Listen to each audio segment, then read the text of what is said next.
Bon, bon matin à tout le monde, bonjour, bonjour. Comme toujours, c'est un privilège, un honneur, une responsabilité, puis une joie d'être ici en face de vous. Merci à Nathalie et à toute l'équipe de Louange, la confiance, et merci à Dieu. Donc, L'Éternel, merci pour nous avoir ici assemblés. Que ton esprit soit qui parle, qui prépare notre corps, puis on ouvre notre oreille, notre corps, notre tête pour ce que tu as déjà préparé pour nous. Au nom de Jésus. Amen.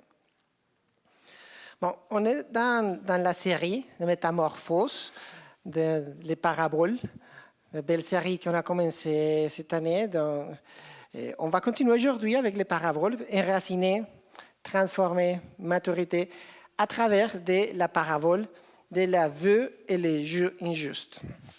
Ok, donc je vais vous demander la patience et la compréhension parce que pour moi, tous les termes ici sont comme une virlangue, ce qu'on dit, parce qu'ils ont parlé de les jeux justes et les jeux injustes. Je. Ouais. Et les vœux, les jeux justes et les jeux injustes. Essayez de suivre. Si vous comprenez une chose que ce n'est pas biblique, dites, ok, ça c'est Felipe, son accent, Dieu, qu'est-ce que tu veux me dire? Ok? Amen.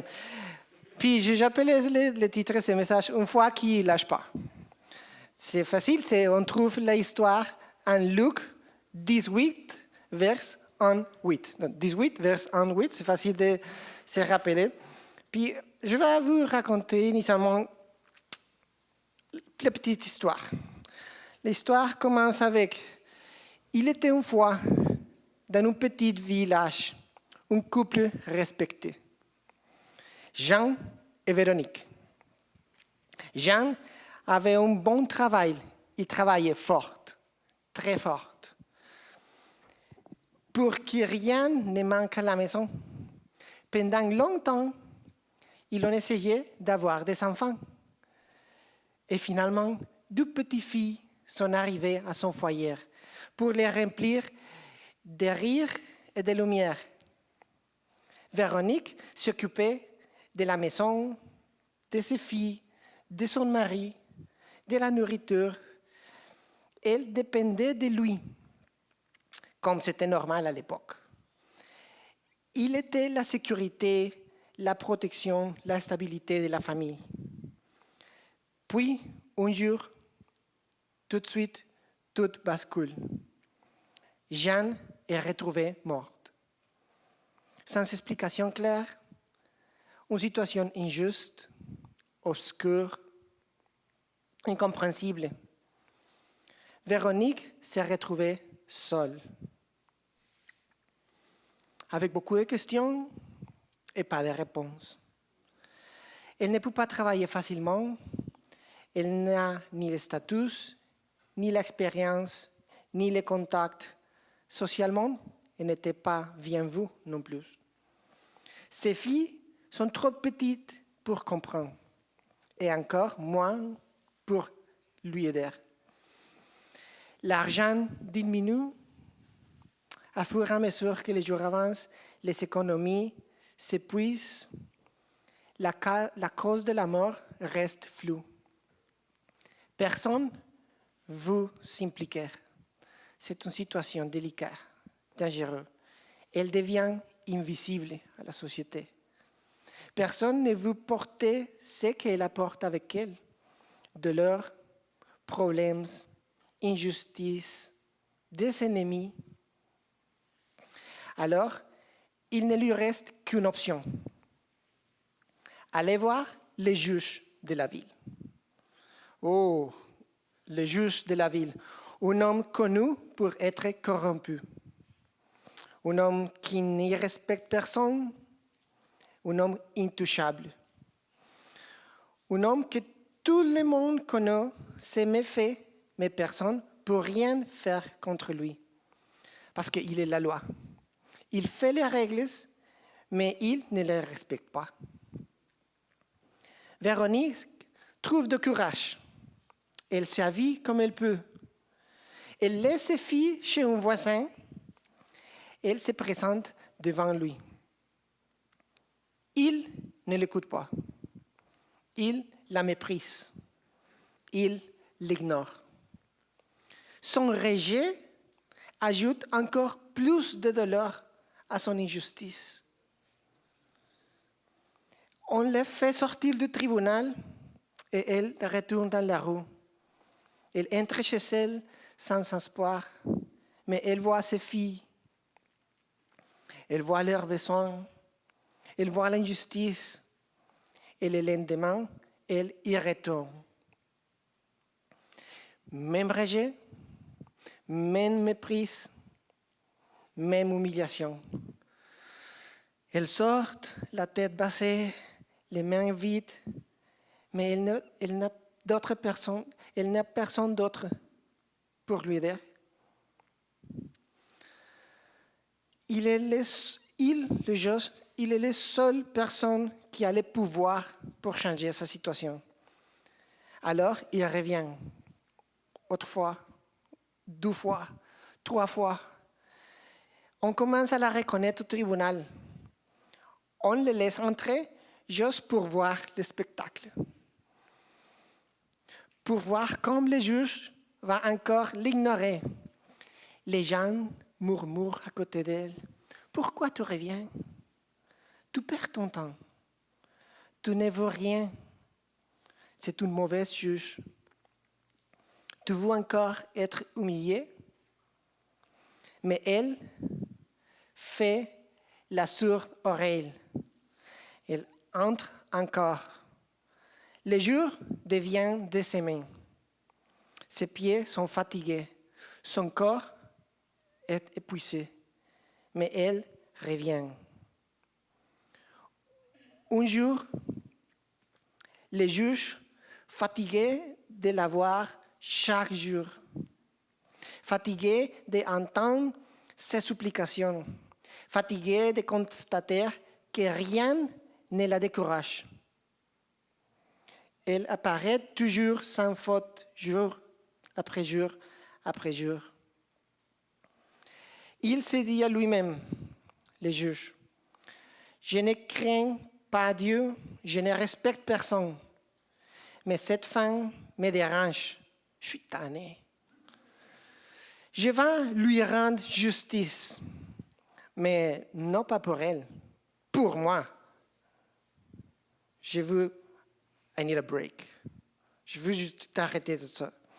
Et lors de sa prochaine visite, il la regarde. Il l'écoute et il décide à sa faveur. On voit apparaître un petit sourire sur le visage à Véronique. Un sourire qu'il n'avait pas vu depuis des mois. Elle lui remercie et retourne chez elle. Véronique prend ses filles en ses bras. Elle peut enfin répondre à leurs questions. Elle peut reprendre sa vie parce que la justice est maintenant de son côté.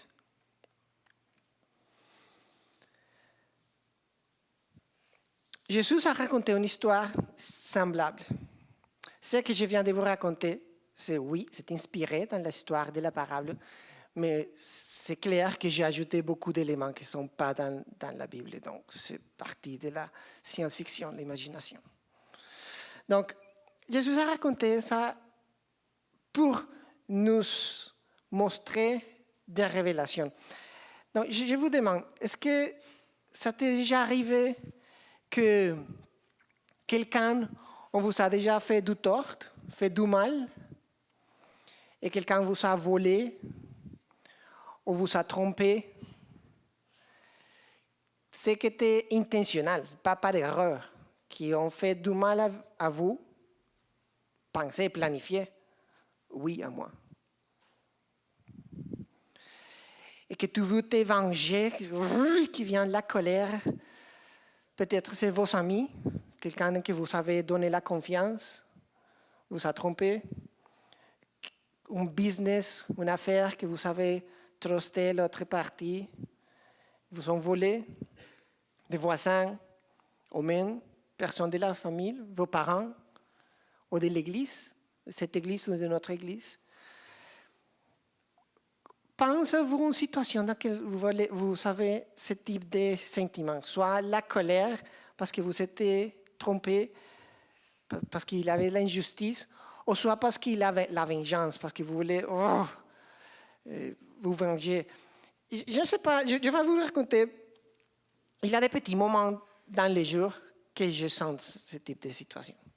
Peut-être c'est juste moi, mais on prend la voiture, on sort ici à la 30, on conduit tranquillement, il vient quelques personnes ici, arrière de vous, avec un gros camion.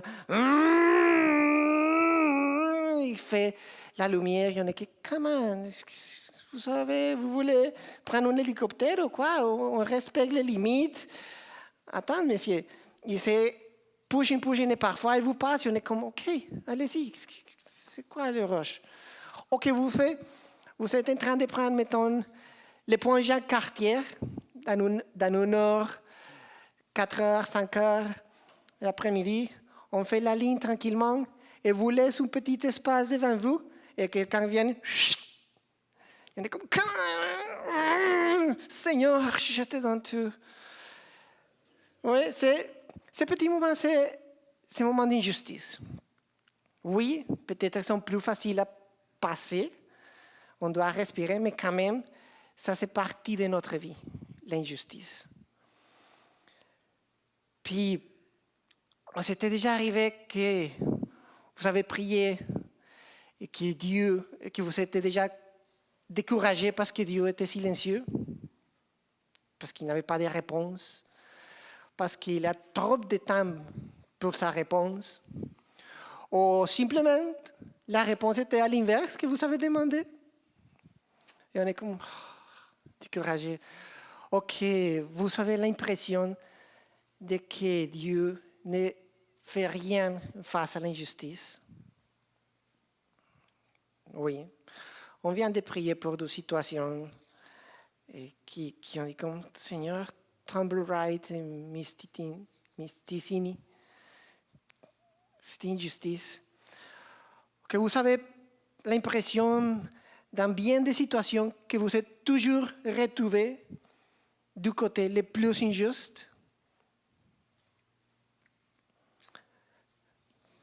À moi, oui. Donc, avant de lire la parabole, un petit contexte. Dieu raconte des histoires. C'est Jésus ici qui prend ses disciples. Il dit, écoute, je vais vous raconter une histoire, une parabole. J'imagine Dieu, je ne sais pas si vous... J'ai grandi dans une église, dans l'école biblique. J'attends à l'église depuis ma première souvenir. C'était 5 ans en train d'ouvrir la porte de l'école biblique. Et donc, j'ai grandi là, l'école biblique. J'étais professeur après, etc.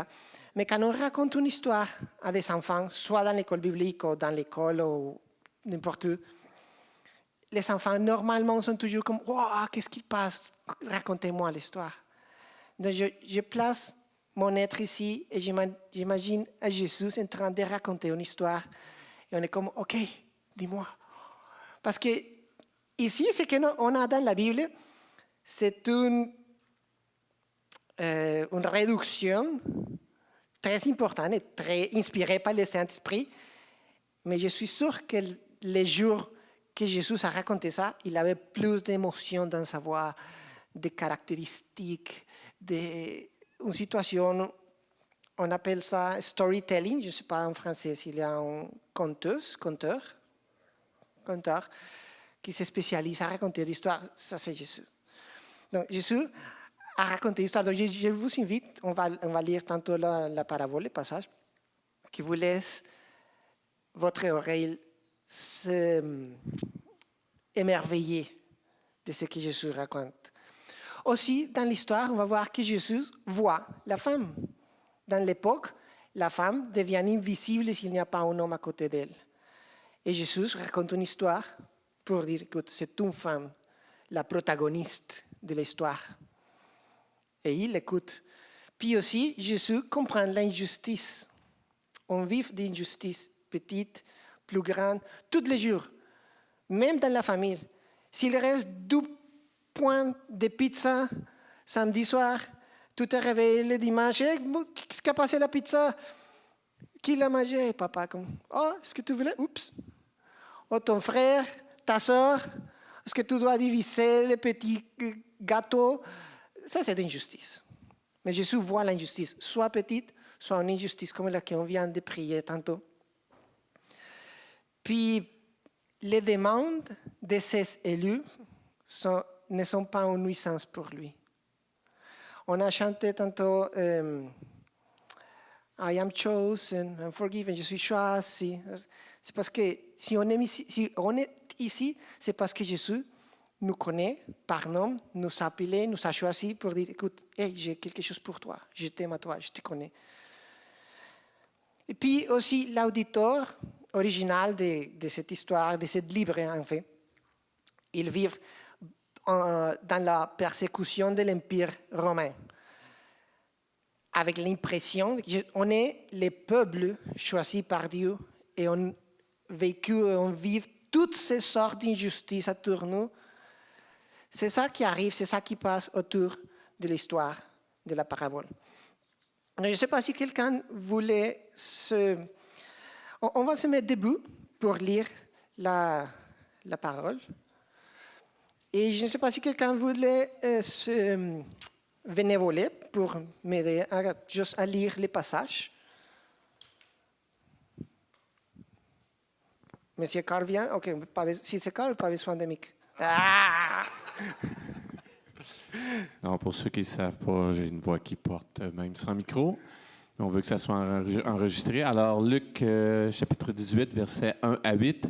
Jésus leur dit une parabole pour montrer qu'ils devaient toujours prier sans se décourager. Il dit, il y avait dans une ville un juge qui ne craignait pas Dieu et qui n'avait d'égard pour personne. Il y avait aussi dans cette ville une veuve qui venait lui dire, « Rends-moi justice contre ma partie adverse. » Pendant longtemps, il refusa.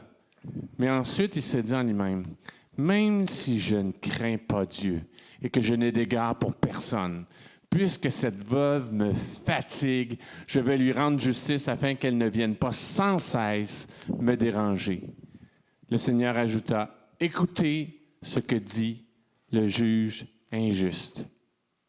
Et Dieu ne fera-t-il pas justice à ceux qu'il a choisis et qui crient à lui jour et nuit? Les fera-t-il attendre? Je vous le dis, il leur fera rapidement justice. Mais quand le Fils de l'homme viendra, trouvera-t-il la foi sur la terre? » Merci, Carl. Amen. Vous pouvez vous asseoir. Merci. Voilà, on voit ici le passage, l'histoire que Jésus racontait. Je vais souligner quelques mots dans le texte qu'on vient de lire. Jésus commence à dire, c'est quoi le but de la parabole? C'est facile. On ne doit pas investiguer, chercher qu'est-ce que Jésus veut dire avec cette parabole, parce qu'il lui dit, OK, pour montrer qu'il devient toujours prière. C'est comme ça qu'il commence le texte. On doit toujours prier. Puis le texte finit, trouvera-t-il la foi sur la terre? Donc on voit qu'il y a une connexion entre la prière et la foi. Parce que la foi, c'est ça qu'on ne voit pas, mais qu'on croit. La prière, c'est prier pour ça qu'on ne voit pas, mais qu'on croit que c'est possible. Donc parfois, il y a des gens qui se demandent comment est-ce que je peux exercer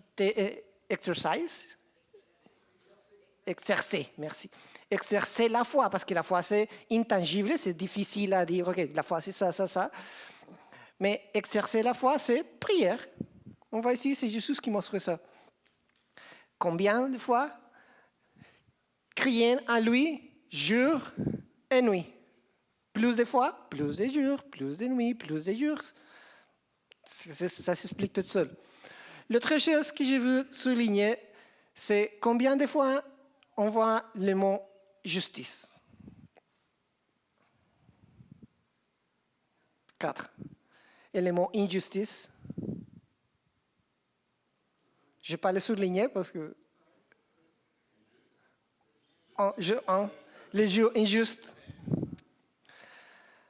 Dans l'histoire de Jésus, qu'est-ce qu'il y a plus, justice ou injustice? Ça, c'est notre Dieu. Il voit l'injustice, mais il vient à mettre en haut la justice. Le mot justice ici vient du grec ekdikesis. Ekdikesis, c'est répété 1, 2, 3 fois. Ça veut dire vengeance, rétribution, justice, châtiment, protection par la loi. Donc, c'est dans ce contexte que Jésus vient dire, les vœux chercher ça, les dieux injustes ne lui donnent pas ça, mais finalement, les donnent ça. La protection à la loi, la vengeance, la justice, les châtiments. Donc, il y a 3 vérités dans le texte. Première chose, la justice divine est certaine même si elle tarde. Amen. Merci. Beaucoup d'amen, oui. La vengeance humaine est interdite. Dieu se réserve ses droits. Ouais. Ça, c'est une chose que la vue a reconnue. Parce que la vue, même si elle était seule, s'il n'était pas capable, elle peut avoir planifié quelque chose pour faire justice à ses mains, par ses propres mains. Mais elle a été avec une attitude humble pour reconnaître que la justice vient de quelqu'un qui est dans le bon endroit pour donner la justice. Oui, donc c'est aussi une position de reconnaître. La prière persévérante est le principal recours du croyant laissé et la manière dont la foi est pratiquée. Oui. Prier encore. Le but, c'est clair. Prier et pas l'abandonner. Beaucoup de croyants ont prié 1 fois, 2 fois, 3 fois, et après on dit comme, yeah, whatever. Seigneur, j'ai déjà te donné ces prières, je les laissé à tes pieds. Ce n'est pas mon problème. Puis ici, cette histoire nous invite à persévérer, à retourner au juste. Persévérer, c'est une chose pas facile. Je commence par vous dire, moi, j'ai prié pour beaucoup de amis, par différentes situations, même j'ai fait la liste des prières, je les mets dans mon Bible, etc. Mais on commence à... Jusqu'à un jour, je me suis dit, OK, je ne vais pas continuer à prier pour ça, je les jette. Oui, parce que c'est décourageant, mais Dieu m'invite, hey, lâche pas la prière, lâche pas ta foi. Il y a aussi parfois des raisons pour lesquelles Dieu ne répond pas, parce que la prière, c'est lié à notre corps. Dieu, parfois, il ne répond pas, parce que Dieu peut changer la situation, mais il souvent commence pour changer notre corps avant de changer la situation. Oui. Le plus qu'on prie, le plus qu'on s'approche à Dieu, le plus qu'on laisse Dieu toucher notre corps, le plus que Dieu va changer notre corps avant de changer la situation. Parfois, la situation reste telle qu'elle, ne change rien, mais notre corps est de telle façon touché et modifié qu'on voit la situation d'une façon différente. Et on trouve qu'il n'y avait pas d'injustice, que c'était une situation juste, mais que c'était nous qui on était blind, puis on n'avait pas vu toutes les situations concrètes. Mais grâce à nous approcher à Dieu, notre corps change. C'est parfois que ça prend du temps, qu'il faut insister encore, parce que notre corps, ce n'est pas encore prêt à recevoir ce que Dieu peut nous donner, ou qui va nous donner. Il y a des gens qui prient pour guérison, qui prient pour provision économique, mais Dieu dit comme, tu n'es pas prêt. Qui d'ici sont parents? Est-ce que vos enfants vous demandent des choses parfois que vous voudrez lui donner, mais qu'on dit, je sais qu'ils ne sont pas prêts. Je sais qu'ils ne sont pas prêts. Si je lui donne ça, il peut causer un accident, Il n'est pas responsable pour n'importe quel. On peut parler d'un téléphone portable, d'une permission. En tant que parent, on dit, je t'aime plus si je ne réponds pas à tes pétitions que si je te donne ça que tu me demandes. Oh, papa, je veux encore une autre crème glacée ou plus de sucre. Écoute, non. Je sais que tu me sauves, mais je ne vais pas te répondre. Donc, mais les plus qu'on s'approche, les plus qu'on prie, on va mieux comprendre la situation. Donc, continuez à penser à une situation d'injustice pour laquelle vous avez déjà prié, pour laquelle vous voulez prier, pour laquelle on a déjà prié tantôt. Un ami, une situation à vous, dans votre famille. Puis, je vous invite à se souvenir que l'injustice, c'est réel, que Dieu le voit, mais que Dieu nous a donné une promesse pour ça. Heureux ceux qui ont faim et soif de la justice, car ils seront rassasiés. Imaginez-vous un potluck de justice. C'est bon ça? Qu'on peut tout mettre toute la justice. J'ai faim, je suis la justice, Dieu. Ici, avec mes amis, avec ma famille, avec la situation d'ici, la Colombie, Cuba. Et Dieu, c'est interminable. Donc, c'est ça sa promesse. Dieu a raconté la promesse de Matthieu et a raconté l'histoire en Luc.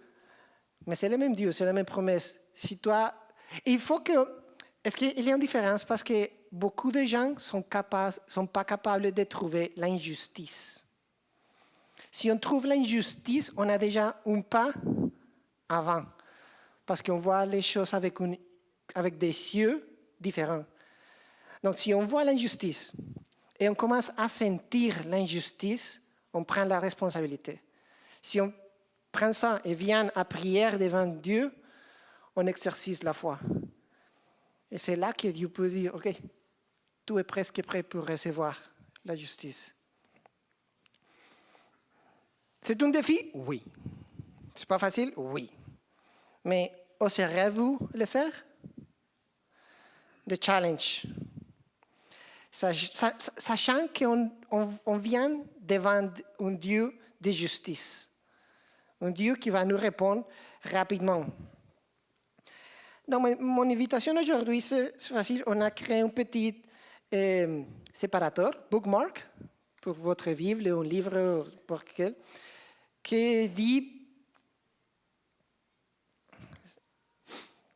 je vais à prière pour, ou j'ai prié pour. On a laissé un petit carré blanc. Vous pouvez mettre 1, 2, maximum 3. Plus que ça, je pense qu'on commence à se dévier. 2, 3 fois. Puis, après, il y a des petits carrés pour cocher. Okay, on commence le 15 février aujourd'hui. Puis, on peut cocher 1, 2, 3, 4, tout cocher. Ici, on n'a pas de... Ah oui. On peut cocher 15. Il y a un soleil ici, puis une lune. Parce que la parole nous a dit de prier jour et nuit. Donc, le challenge, ce n'est pas juste prier pour quelqu'un, pour quelques situations, mais prier pour chaque situation 2 fois par jour. Oh, level up. Oui, on va prier pour ceci. On met ici la situation, le nom, la personne, ce que l'Esprit vous guide. Et on commence à faire les 15, matin, jour, nuit, 16, 17, blablabla. Bla, bla, bla. Après, vous pouvez choisir combien de jours vous voulez mettre votre s'engager à combien de jours. Si pour vous, la prière, c'est quelque chose de difficile, écoute, engagez-vous juste 1 semaine, 1 fois par jour. Centrez-vous l'esprit et tout est bon. Toute prière, c'est magnifique à les pieds de Dieu. Si vous êtes une personne avec plus d'habitude de prière, ok, jour et nuit, jusqu'au mois de février fini. Si vous voulez, ok, je vais aller extra mile, ok, on met ici mars, et vous pouvez coucher. Si vous êtes une personne de prière, vraiment de prière, comme mon ami là-bas, vous pouvez prendre 2, prendre 3, prendre 4, oui. Vous pouvez faire. Mais Je vous invite juste à persévérer. Persévérer, même s'il n'y a pas de réponse. Parce que ça ne signifie pas que Dieu ne vous écoute pas. Ça signifie que Dieu travaille plus fort à vous. Donc, il y a ici tous les séparateurs. Si vous savez dans votre corps à prendre le défi, je vous invite, viens ici tout de suite, prendre un. Il y a aussi des stylos. Sont ici, juste prendre un, écrit ce que l'Esprit veut dire. Et on va finir pour prière pour ça. Puis ne partez pas d'ici avec une simple émotion. Partez avec une décision. OK? La vue n'avait pas de pouvoir, mais elle avait la persévérance. Et aujourd'hui, Dieu ne cherche pas des spectateurs. Il cherche des corps qui ne lâchent pas. Ne lâchent pas. Oui? Si tu décides de persévérer, la métamorphose commence maintenant. Oui, donc, Seigneur, pardonne-nous pour fail, pour se décourager très facile, Seigneur. Aide-nous à persévérer. Puis aujourd'hui, je te demande que nous donne dans notre corps, dans notre pensée, le nom d'une personne ou d'une situation pour laquelle tu veux qu'on prie, pour travailler sur notre corps, mais pour rendre justice sur ces situations-là. Merci parce que tu es juste, rapide, prêt à écouter, avec le plus de pouvoir. Open 24/7. Tu ne sais que toujours, tous les jours, jour et nuit. Merci Dieu. À toi soit la gloire. In the name of Jesus. Amen.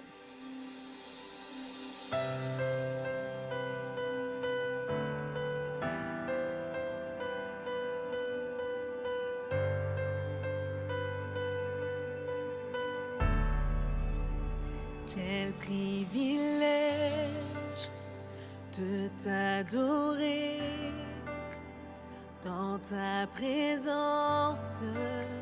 Je veux rester devant ta gloire, me prosterner